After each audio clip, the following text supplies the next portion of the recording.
What is up, everybody? Welcome to AK Plays. I'm AK. Let's play.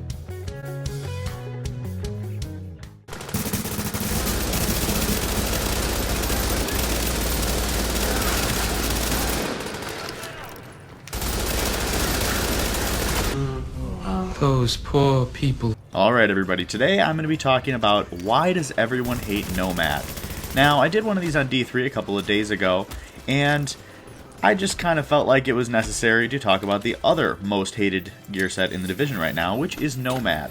And I'm not a huge fan of Nomad. I'm not as outspoken about it and really harping on it as a lot of other people, but believe me, it annoys me just as much as it annoys a lot of people. It's really tough to fight against, and it has a lot of issues that really upset people.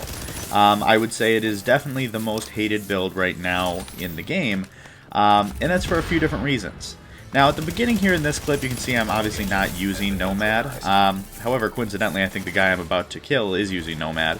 But then in the next couple clips, I do use Nomad just because this is about Nomad, and I want to kind of point out some issues. Now, this is the first one. I'm using a Nomad that I just threw together with pieces. There's nothing special about it, and I did it strictly for this purpose. I knew I wasn't going to kill any of these guys. I just wanted to shoot, so they decided that I was a threat and that they needed to shoot at me. And I wanted to see how surviving and pushing as a Nomad was on a clearly coordinated, good four-man group. They were holding back a large amount of people in that alley, and I wanted to push through their defenses and kind of just strafe in the middle. Now, I'm not strafing hard or anything, and then eventually I stopped to dance because I felt like I proved the point. And that point is, as a Nomad, you can feel completely comfortable pushing through a funnel and just running right up to a team. And if that was a server that was a little more aggressive, they would have pushed up with me, and that team probably would have been overwhelmed by all the people pushing up, basically just because the Nomad came and broke the standoff. And as players, I'm sure all of you have seen that Nomads have that potential to bust through a standoff because they have an extra life. Now, in this clip, I'm also running Nomad in Skirmish just because I wanted to prove a point for the video here, and that point is I'm sitting here with a proc. And so I know that I can push up and continue to be aggressive. There's no way that running pretty much any other build that I would be pushing all 3 or 4 of these people with 1 bar of health left. But as a Nomad, I know that even if I lose that bar, I have another life left. And I don't like that. I don't like that at all. I mean, as a player, and if you're using Nomad and you feel like that's something you need or want, of course that's a good thing to you. You think, hey, I have another life. And then in this clip, you can see I'm fighting against a Nomad, and I beam him with the Lone Star, get him 1 proc, and then I move up to fight him again, which he does have his resistance up at this point, but he's running enough firearms that I'm still able to bust through that. And now on to his next life, my team comes up and we kill him. But now to talk about more on what makes Nomad kind of irritating to a lot of players. The first point that I already mentioned was that it can bust through funnels and completely change the setting of a manhunt, whether it's yours or if you're fighting against manhunts. A Nomad can completely change that by pushing through recklessly just because they know they have another life. And that's kind of been outlined in those first 2 clips, and that's kind of an issue. The next thing is what you saw when I was running that Lone Star on the beam.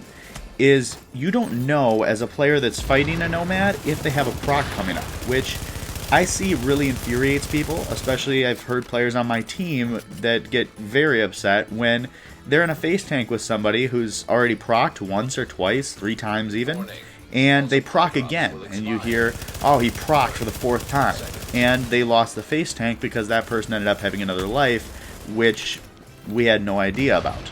And that happens because there's nothing to notify you that Nomad has another proc up. If they had something above their head like a Striker does when it has stacks, or a Lone Star with a buff, that would be a little bit helpful. I'm not saying that would solve all the problems, but it would definitely help you be more aware and have the information of, should I face tank this Nomad, or should I play this a little smarter? I've been guilty of it many times, where I think that the Nomad doesn't have a proc, and so I can play a little more recklessly, or I can make dumb decisions, and then they end up having a proc, and I end up dying. So it's very difficult because of the lack of information. I think that's another point that a lot of people overlook.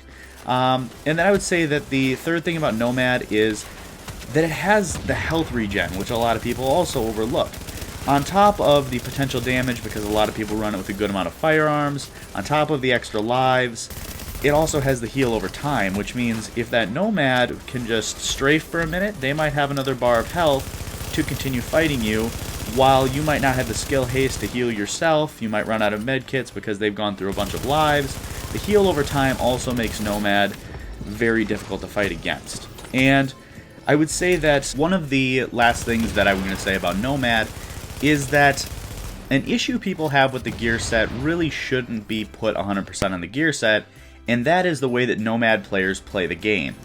And I usually try not to criticize people's gameplay, although sometimes it's hard. But this is a strategy that a lot of Nomads use. They will run up to a group or a one rogue player, or they'll go rogue, and they'll attack someone.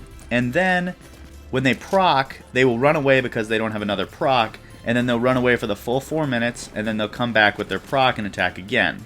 Now, this is extremely, extremely infuriating to anyone that's fighting against this Nomad. It's a strategy that I really urge you not to do, because it's a little scummy. Now, there's no real reason not to die in this game at this point. If you're really worried about your 99 rank, I mean, this game's been out for a long time, and everybody could probably be a 99 at this point if they really tried. It just takes a little bit of landmark clearing and some rogue policing, and boom, you're a 99.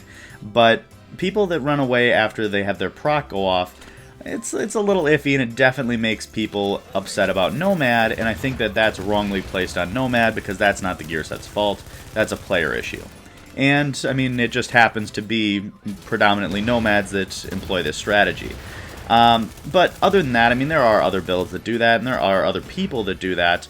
And of course, everyone knows that some rogues and manhunts, if they're the last one surviving or one of two surviving, they'll go and they'll run until they have their team with them. I do believe that's different. I think that that is so that they have their team together and they plan to turn around and fight as soon as they have a chance against a server.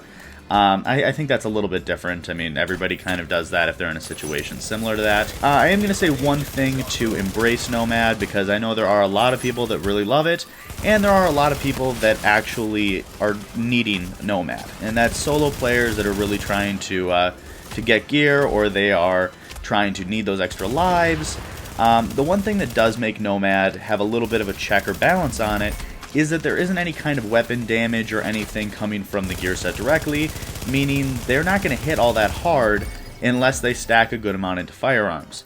And once they do that, they sacrifice some stamina, and even a Nomad at high firearms, whether that's 7k, 9k firearms, isn't going to hit like most builds will at that similar firearms total.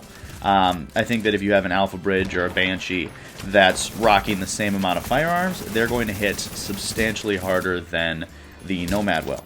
So I think that is one check or balance that is on Nomad that is a little bit respectable. However, I think the extra lives, the heal over the time, and the way that Nomads play, and the issue that Nomads can push through funnels outweigh it and still make it kind of deserving of the hate that it's been receiving. Now, it's not OP in the way that a Nomad is going to go and take out your entire squad, but it's kind of OP in the way that it breaks the game dynamics. I think that if there were some kind of patch or change to Nomad, which, yes guys, I'm well aware that Division 2 is right around the corner, and none of us are really expecting any more patches to come for Division 1, the developers have kind of moved on. But if there were something, I think that Nomad would be a very difficult one to change, because you can't get rid of the extra lives because that's the 4 piece. You can't really change the heal over time because that's the 3 and 5 piece. I think that the most you could probably do is put some kind of notification above their head if they have a proc, but that's really all my thoughts. As for my opinion on Nomad completely, I don't hate it as much as most people do, but I do dislike it because I feel like it changes the game in a negative way. Let me know your guys' thoughts. If you like Nomad, hate Nomad, just let me know. But either way, that's it for today's video, and I will catch you guys tomorrow.